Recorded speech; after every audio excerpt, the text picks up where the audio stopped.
Inilalarawan ito bilang isang sentro ng inobasyon, isang lugar kung saan nagtatagpo ang teknolohiya at kultura, at isang makabagong superestruktura na inaasahang magiging pinakamalaking gusali sa buong mundo. Tinatawag itong mukaab at kulang pa ang salitang ambisyoso para mailarawan ito. Ang napakalaking parisukat na skyscraper na ito, na idinisenyong itayo sa ibabaw ng kabisera ng Saudi na Riyadh, ay hindi lang tumutugma sa tapang ng iba pang mga proyektong infrastruktura ng kaharian, kundi nalalampasan pa ang mga ito. Ngunit sa likod ng palabas ng karangyaan at ingranding selebrasyon, advanced na computer-generated imagery at makabagong teknolohiya, may mahalagang salik na posibleng dahilan ng hindi pagtuloy ng pagtatapos ng estrukturang ito. Ito ang posibleng dahilan kung bakit maraming mega project sa Saudi ang nabibigo bago maisakatuparan, lalo na para sa pinakamapangahas na proyektong inhenyeriya. Ang mensaheng ito ay direktang paanyaya na dumalo sa kaganapan. Babaguhin ba talaga ng higanteng geometrikong ito ang Saudi Arabia o isa lang itong proyektong pagyayabang na mauuwi sa kabiguan? Ang Macabre ay isa sa mga pinakaambisyosong bahagi ng marahil pinakamapangahas na proyektong naisip kailanman. Muling itinutulak ng mga Saudi ang hangganan sa geometrikong infrastruktura. Ano ang Macabre? Sa madaling salita, kubo ito sa Arabic. Ang Macabre ay literal na nangangahulugang kubo. Kasabay ng mga proyektong tulad ng Octagon at ng Lean, hindi mo maiwasang hangaan ang kanilang malikhaing paraan ng pagbibigay ng pangalan sa mga proyektong ito. Ibig kong sabihin, ano ang susunod? Ang kono. Oh, ito ay malaking kubo. Kung iniisip mong meron na niyan sa Saudi Arabia, tama ka. Pag-uusapan natin yan mamaya. Ang Macabre ay itatayo na may taas, lapad at haba na 400 metro. Kaya ang kabuang volume nito ay 64 na milyong kubikong metro. Maiko-konsidera itong skyscraper at kapag natapos, ito na ang pinakamalaking gusali sa mundo, tatalunin ang Boeing Everett Factory sa Washington, United States of America. Napakalawak ng loob nito na kaya nitong maglaman ng 20 Empire State Building. Sa computer-generated imagery mock-up, nangingibabaw ito parang Borg cube sa Star Trek. Dahil sa laki nito, inaasahan na ang ganitong kalaking estruktura ay maglalaman ng napakaraming uri ng mga espasyo. Sa totoo lang, halos lahat ng maiisip mo, pati na rin ang ilang bagay na malamang hindi mo pa naisip. Magkakaroon ang cube ng unang fully enclosed skyscraper sa mundo, isang skyscraper sa loob ng isa pa. Tandaan, Saudi Arabia ito. Bukod pa rito, ang skyscraper ay lubos na ilulubog sa loob ng isang dome na nagpapakita ng mga holographic na imahe na layuning dalhin ang mga bisita kahit saan sa mundo. Kahawig ito ng Sphere sa Las Vegas, pero buong skyscraper ang binabalot ngayon. Kamakailan, kinausap ni Michael Dyke, Chief Executive Officer ng Numeraba, kasama ang The Macabre, ang Bloomberg tungkol sa makabagong teknolohiyang ito. Sabi niya, kapag nasa loob ka, di mo makikita ang dome. Pwede kang matulog sa Serengeti at magising sa New York City, maaamoy, mararamdaman at mahahawakan mo ito.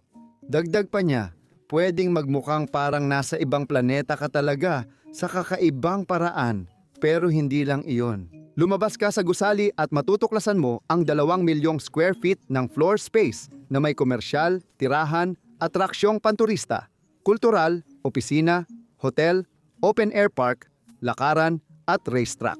Para sa lumilipad na kotse, dinisenyo ito para sa patayong pamumuhay at masulit ang urbanong espasyo.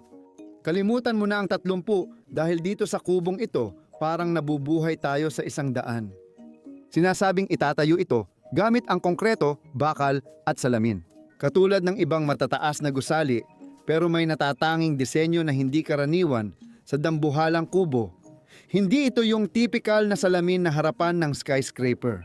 Sa halip, ang estruktura ay bubuuin ng magkakapatong na tatsulok sa isang estilong architectural na hango sa rehiyon ng Najd ng Kaharian.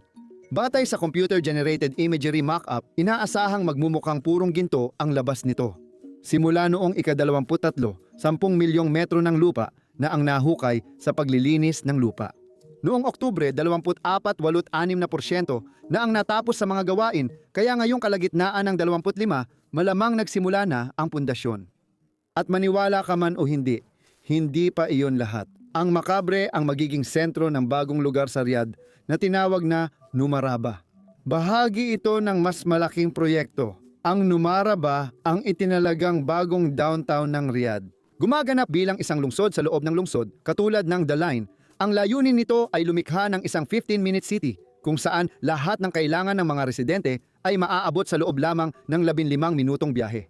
Ito rin ang magiging pinakamalaking downtown project sa mundo na may lawak na 19 na kilometro kwadrado. Ayon kay Chief Executive Officer Dyke, sa unang yugto hanggang taong 30, ilulunsad ang 8,000 tahanan para sa 3,000 at 50,000 residente. Pero hindi doon natapos ang ambisyon nila. Ang downtown zone ay magkakaroon ng 5% green space gagamit ng electric vehicles at magbabawas ng 35% carbon emissions. Sa dulo, magkakaroon ng tirahan para sa 400,000 tao. Walang eksaktong petsa ng pagtatapos matapos ang unang 30 yugto, ngunit bahagi ito ng plano ng Saudi Arabia na buksan ang bansa sa mundo. Iyan ang tanong, hindi ba? Bakit ngayon? Maaaring isipin mong dahil sa pera, kasi hindi magagawa ang ganitong proyekto kung walang mapapala. Masama ito para sa lahat. Ang kubo ay nagkakahalaga ng halos $1 bilyon, pero inaasahan ng mga Saudi nakikita sila ng 48 bilyon lang. Maganda pa rin ang balik ng puhunan kahit mahal ang proyekto, lalo na kung gaano kalaki gumastos ang mga Saudi. Parang barya lang sa kanila ang $2 bilyong na lugi, parang nalaglag lang sa sofa. Pwedeng tumaas pa ang kita ng proyekto, lalo na kung dumami ang turista matapos ang 30. Inaasahan ding lilikha ito ng libu-libong trabaho. Karamihan ay direktang pinopondohan ng Saudi at kasama na sa kabuuang halaga ng proyekto. Hindi lang pera ang mahalaga, kundi ang estado at pagpapahayag para sa hinaharap. Pinahayag ni Michael Daik ang ganitong damdamin tungkol sa bagong downtown ng kabisera. Ipinaliwanag niya, nagpapanggap lang itong isang gusali ngayon. Tinutukoy ang makabre, pero higit pa ito doon. Ang isang malaking kabisera tulad ng Riyadh ay dapat may pandaigdigang simbolo gaya ng ibang kabisera. Wakas ng pahayag. Gusto ng Saudi na magpakitang gilas ng iconic na downtown na maipagmamalaki gaya ng ibang pangunahing distrito kapag binuksan na nila ang bansa sa mundo sa 30.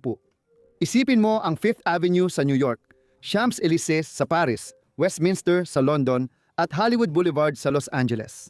Nais ng Riyadh na gumawa ng mas malaki, mas maganda pa, at ang plano ay ang iconic na downtown ay hindi lang magtagal kundi mapanatili rin ang sarili nito hanggat maaari.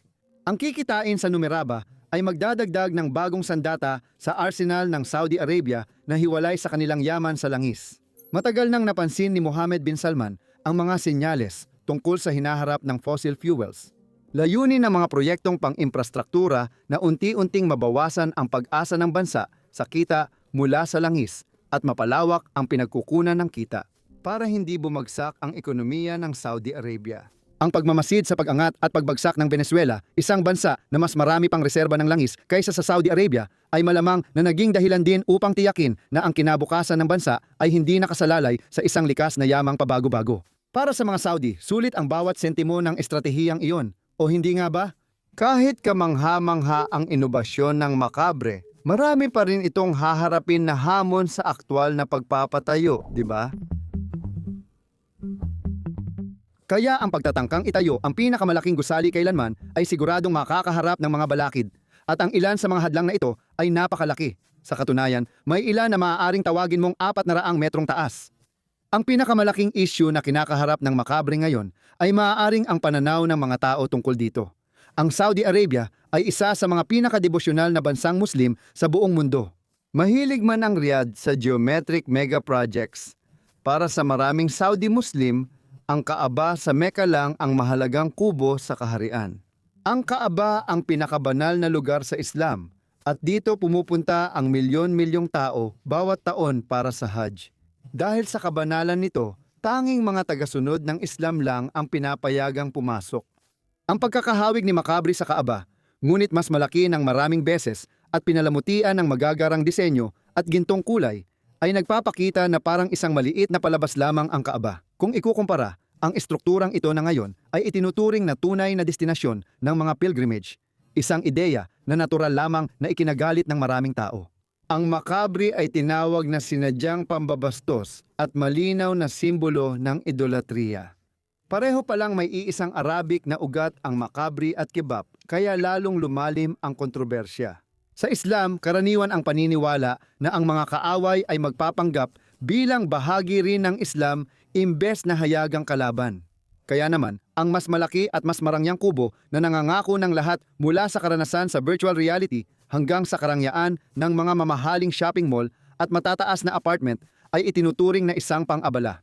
Inaakit ang mga Muslim palayo sa kanilang pananampalataya, ang pagpapanggap ng isang huwad na bersyon ng Islam. Marami ang tumuturing dito bilang isang insulto sa kanilang makapangyarihan, sa pagsisikap na maiwasan ang anumang negatibong reaksyon. Iginiit ng Riyadh na ang makabre ay nakabatay sa isang ganap na magkaibang konsepto. At babanggitin natin dito na ang bagong downtown project ng Riyadh, kung saan ang makabre ang sentro, ay direktang humuhugot ng inspirasyon mula sa makasaysayang lumang downtown ng lungsod. Ang makabre ay modernong bersyon ng palasyo ng Maraba na tinatawag ding parisukat na palasyo. Hindi ganun katibay ang paghahambing na ito kahit na tinawag talagang parisukat na palasyo ang palasyo ng Maraba sa Riyadh. Hindi ito estrukturang kubo na kasing laki ng Kaaba.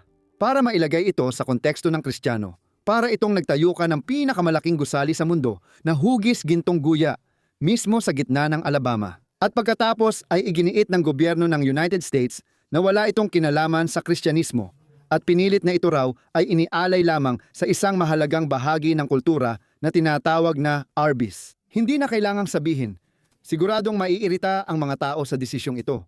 Pero mukhang hindi ito ang pangunahing inaalala ng gobyerno ng Saudi.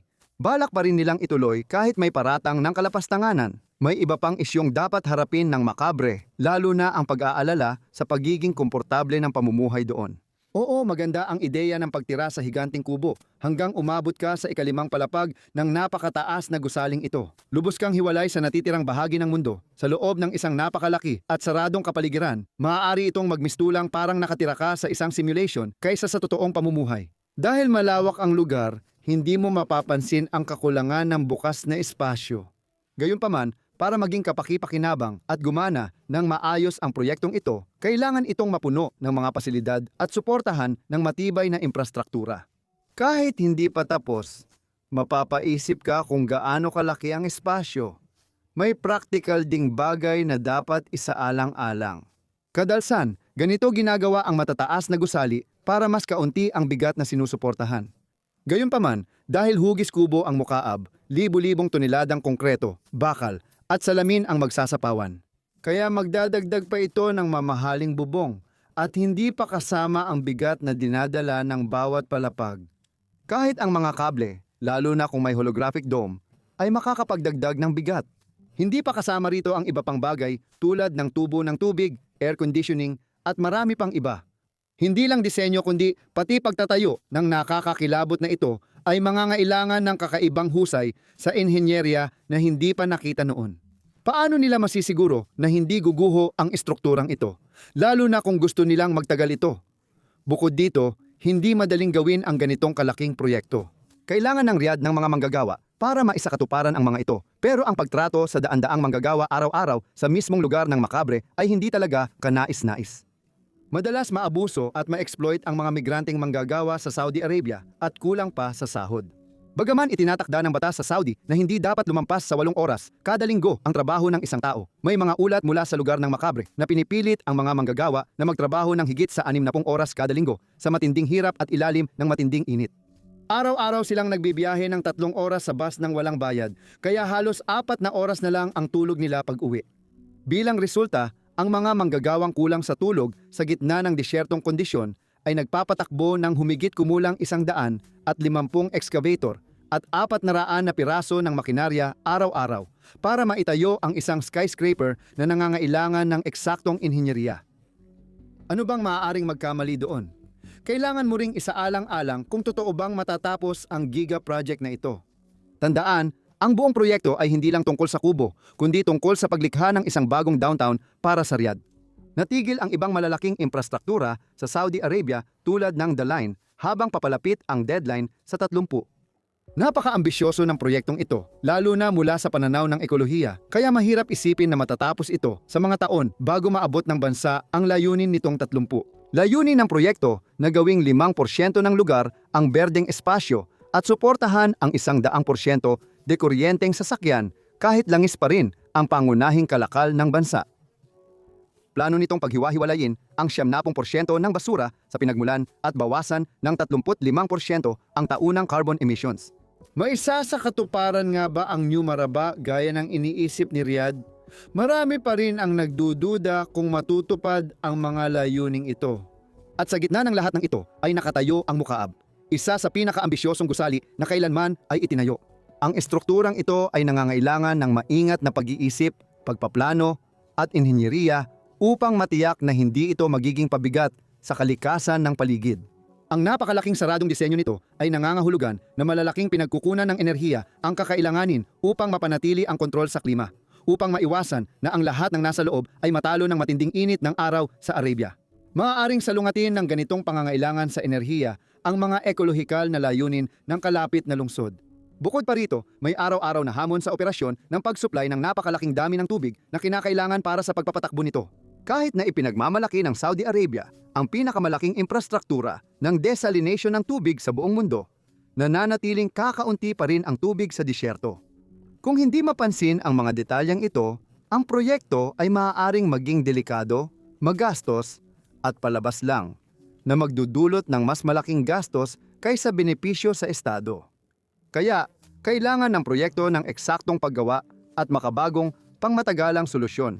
Mayroon ding tanong na madalas nakakaligtaan. Isa ito sa mga mega infrastructure project ng Saudi Arabia gaya ng The Line, Non-Profit City, King Salman Energy Parks, Red Sea Development, at iba pa. Pero makakatulong ba talaga ito sa mga karaniwang mamamayan ng Saudi, hindi lang sa mga maharlikang pamilya o mayayamang turista, kundi sa mismong mga mamamayan? Sa totoo lang, ang Numaraba ay nakatakdang maging sentro ng lungsod ng hinaharap kung magagawa ito ng Riyadh. Pero ngayon, kinakaharap ng Saudi Arabia ang lumalalang problema sa kahirapan. Malaki ang posibilidad na maging hadlang sa karamihan ang presyo ng lahat ng bagay sa Makabre na nagdudulot ng problema. Kung walang patuloy na turista, pamilya ng Roh at mayayamang Saudi na gagastos doon, maaaring mapabayaan ang proyekto. Maraming proyekto ng China ang naging ghost towns, kaya hindi sapat ang itayo mo at darating sila. Dapat tukuyin ng Riyadh kung paano makakatulong ang mga proyektong ito sa pagbuti ng buhay ng mga mamamayan at pag-ahon nila sa kahirapan. Ang nakakakilabot ay parang isang higanting Rubik's Cube na walang makalutas. Salamat sa panunood.